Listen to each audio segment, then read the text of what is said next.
Good morning, Ian Crouch with your 8:30 Hunter News update.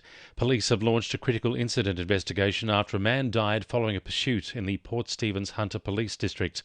Officers were called to a Thornton home just after 9 p.m. yesterday over concerns for a man's welfare. They say a 36-year-old man left the home in a car armed with a gun. Police spotted the car on New Line Road at Seaham a short time later, and a pursuit was initiated when the vehicle failed to stop. The car stopped near Stockton Beach at Williamtown and the man ran onto the sand. Police say he was found dead with a self-inflicted gunshot wound. Police from Tuggerah Lakes are investigating the incident. If you or someone you know needs help, call Lifeline on 13 11 14. An environmental activist is protesting in Newcastle this morning, blocking off trains at a vital rail bottleneck. The Blockade Australia protester is suspended from a tripod above the train line, blocking access to the Kooragang Island terminals at the Port of Newcastle.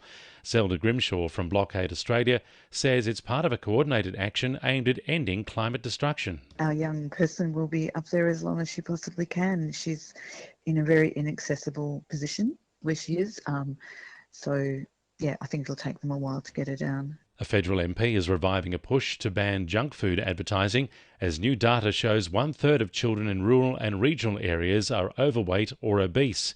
Former GP Dr. Sophie Scomps has put forward a private members bill to stop marketing of junk food to children. So on TV and radio, there'll be a period between 6 a.m. and 9:30 p.m. where no junk food ads are permitted.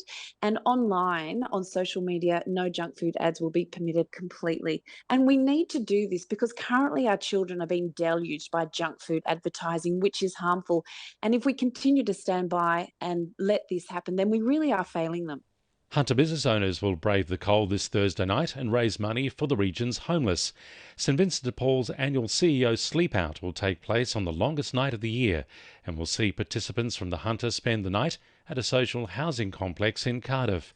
Vinnie's Hunter Regional Director Claire Van Doorn says demand for support is on the rise. Before even the 3/4 of this financial year, we've seen close to 800 people already. So it's an incredible service, and we certainly need the supports of our CEOs. Up to $18,000 could be saved annually by Hunter couples who take the leap and move in together. New research has found couples are weathering the rising cost of living a little easier. Natasha Innes from Compare the Market says people can also save by researching better offers on their bills. The savings could be hundreds of dollars, whether it's on your energy plan, your phone plan, your car insurance. Easy savings to be made, and a number of comparison websites take all the hard work out of having to do your own research. 2NURFM Sport. The Knights will look toward their match with Penrith this weekend following their 18-16 loss to the Roosters. Winger Dom Young grabbed 2 tries, bringing his total to 16 for the season so far in a game against the club he will head to next season, becoming the only Newcastle player to reach 16 tries in a season since James McManus a decade ago. Coach Adam O'Brien put the defeat down to a breakdown in defensive structure inside the opening 40. He says the second half was an improved display. That's the frustrating thing, that we can't start like that each week, or we can't finish that way. So we're yet to put together an 80-minute performance. Jacob Doricott has parted ways with the Newcastle Falcons basketball side on a high note, scoring a 3-pointer with 10 seconds remaining in their 62-45 win over Ku-ring-gai. He's now set to start a new job as a development coach with South Australian club Sturt. And Merriweather surfer Morgan Siblick outperformed Byron Bay's Caius King to take out the Krui Pro in Indonesia.